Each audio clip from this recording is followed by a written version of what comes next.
it was. And that curfew that you just mentioned there in New York City, Savannah, last night here in Washington, there was an 8 o'clock curfew. And by most accounts, it seemed to help a bit. Not as many skirmishes in and around the district as the night before. This morning, we're in Freedom Plaza. We're a few blocks away from Lafayette Square, where we were yesterday, just a few feet from the White House. Well, they've shut off Lafayette Square to pedestrian traffic after what we saw yesterday. They've also erected an 8 or 9 foot fence around much of the park area after that tear gas went off around 6:30. I was in the middle of it. What was striking is that, and I just remarked to one of my producers, what was striking is that up until that point, protesters had been largely peaceful. They had even taken a knee on several occasions. They knew that the curfew was coming at 8. They thought they had another hour or so, and then all of a sudden at about 6:30, all hell broke loose. Park Police, Secret Service, they begin to advance on the group of demonstrators. First the flashbangs, then the tear gas, and everyone just started running for cover. It was quite strange. No one knew why it happened, and then roughly 30 minutes later, it became obvious. President Trump leaving the White House to make his way across the street to one of the city's most historic churches. Kristen Welker was also there. You were at the White House as the president walked across to St. John's Church. I was, Craig, and it was remarkable. You could hear the flashbangs from inside the White House as they were going off. Now, look, this president has come under scrutiny for days for his response to this crisis. Some of his own allies saying that he hasn't done enough to unify the country, and now this morning there is intensifying criticism because of everything that Craig just laid out. The fact that authorities cleared that park of peaceful protesters with tear gas so that President Trump could visit that historic church here in Washington.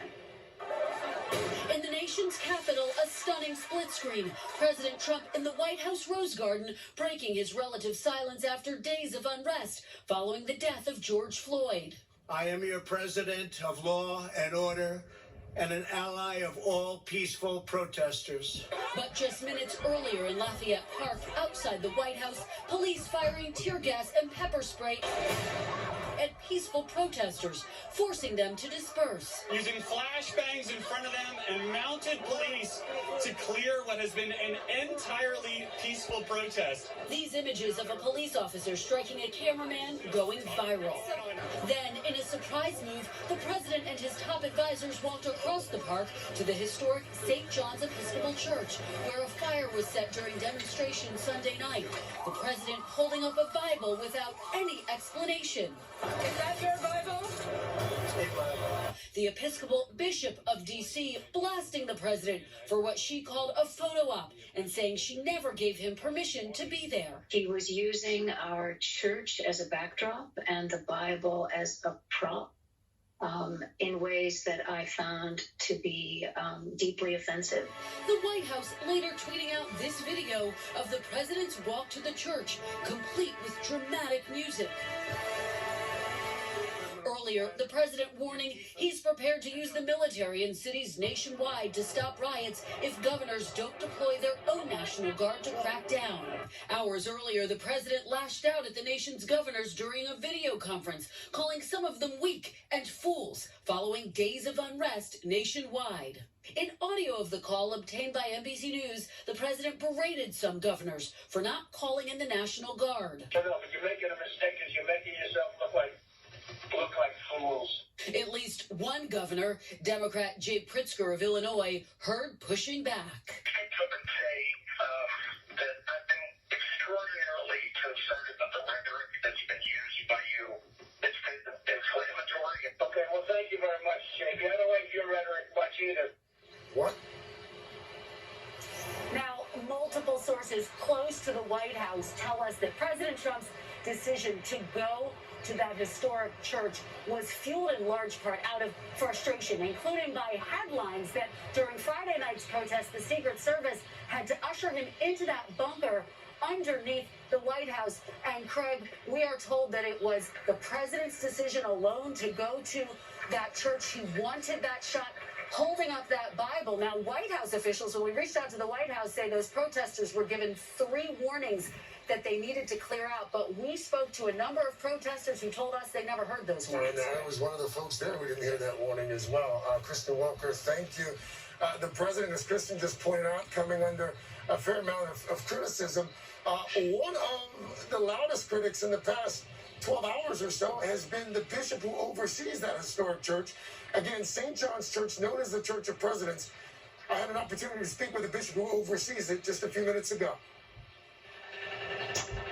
Well, consider the context. After making a highly charged, emotional speech to the nation where he threatened military force, his officials cleared peaceful protests with tear gas and horses and walked onto the courtyard of St. John's Church and held up a Bible as if it were a prop or an extension of his military and authoritarian position, and stood in front of our building as if it were a backdrop for his agenda. And that was where, that was the offense that I was speaking to. I also was deeply disappointed that he did not take the opportunity. He didn't come to church to pray. He didn't come to church to offer condolences to those who are grieving. He didn't come to commit to healing our nation, all the things that we would expect and long for from the highest leader in the land. Bishop, is he a frequent worshiper at that church? Does he attend regularly? No, never. The only time that President Trump has been at St. John's Church as president was on the morning of his inauguration. What do you think he was trying to accomplish in that moment on Monday night? I am not going to wager a guess, but I know what it did not accomplish. It did not serve the spiritual aspirations or the needed moral leadership that we need. It served as an instrument of his own forceful presence in the nation, and it did not address the grievous wounds that we are dealing with and the agony of our country. And so it was an abuse of the spiritual tools and symbols of our tradition and of our sacred space. And that was what I was speaking to. And I cannot speak to his motives because he did not consult us. He did not warn us that he was coming across the street to the church. In the midst of all that's happening right now in our country, in this city especially, what's the church's message right now? What do you want people to know? Yes, we share in the grief and the outrage of life after life of African American and people of color in this country being subjected to violence and death, often at the hands of those who are meant to keep them safe. We long and we stand for those who are using their civic right for peaceful protest to strive for justice, and we seek the same. We long to be part of the renewal and the healing of our country. And we are praying. We are praying for peace. We are praying for justice. And we are working every day to help realize God's dream of loving kindness among all people of the earth. Right, Reverend Marianne Buddy. Thank you so much, Bishop. Thank you. Thank you. Thank you. Coming up next hour, we're actually going to take you inside that church. We went inside St. John's to get a first-hand look from the Reverend there at the damage that was caused before the president's photo op yesterday.